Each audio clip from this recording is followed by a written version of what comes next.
సమయోచితమైన జ్ఞానము ఎలా వస్తుంది? సమయోచితమైన జ్ఞానము ఎలా వస్తుంది? సరిగా ప్రత్యుత్తరం ఇచ్చిన వానికి దాని వలన సంతోషం పుట్టును. సమయోచితమైన మాట ఎంత మనోహరము. సామెతలు 15:23, సామెతలు 25:11. సమయోచితముగా పలకబడిన మాట చిత్రమైన వెండి పల్లెములలో నుంచబడిన బంగారు పండ్ల వంటిది. సొలొమోను రాజు 1వ రాజులు 3:16-28లో ఇద్దరు వేశ్య స్త్రీలకు సమయోచితంగా న్యాయము చేసినాడు.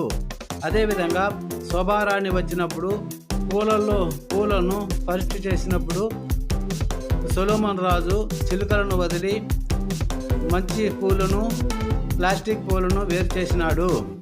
రెండవదిగా దావీదు రాజు 2వ సమూయేలు 5:23-25లో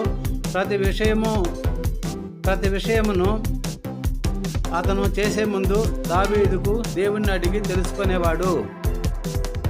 మూడవది, నా జనులు జ్ఞానము లేనివారై నశించుచున్నారు. హోషేయ గ్రంథము 4:6. సమయోచితమైన జ్ఞానము ప్రతి ఒక్కరికి అవసరము. సమస్యల నుండి తప్పిస్తుంది సమయోచితమైన జ్ఞానము. రెండవది సమూయేలు 5:23-25, అపోస్తల కార్యము 22:25-30. రెండవది సరి అయిన సమయములలో సహాయం చేస్తుంది. 1వ రాజులు 3:16-18, మత్తయి 17:24-27. మూడవది అసాధారణమైన కార్యములను సాధ్యపరుస్తుంది.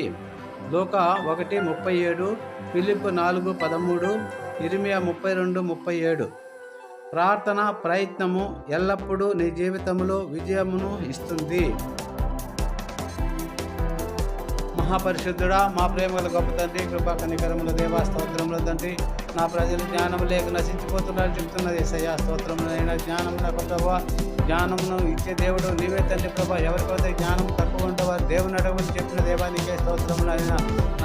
అడిగిన వారికి ప్రతి ఒక్కరికి ధారాళంగా దయచేసే దేవుడు తండ్రి ప్రభా. స్తోత్రములైన ఈ లోకంలో ప్రభా మేము నశించుకోకుండా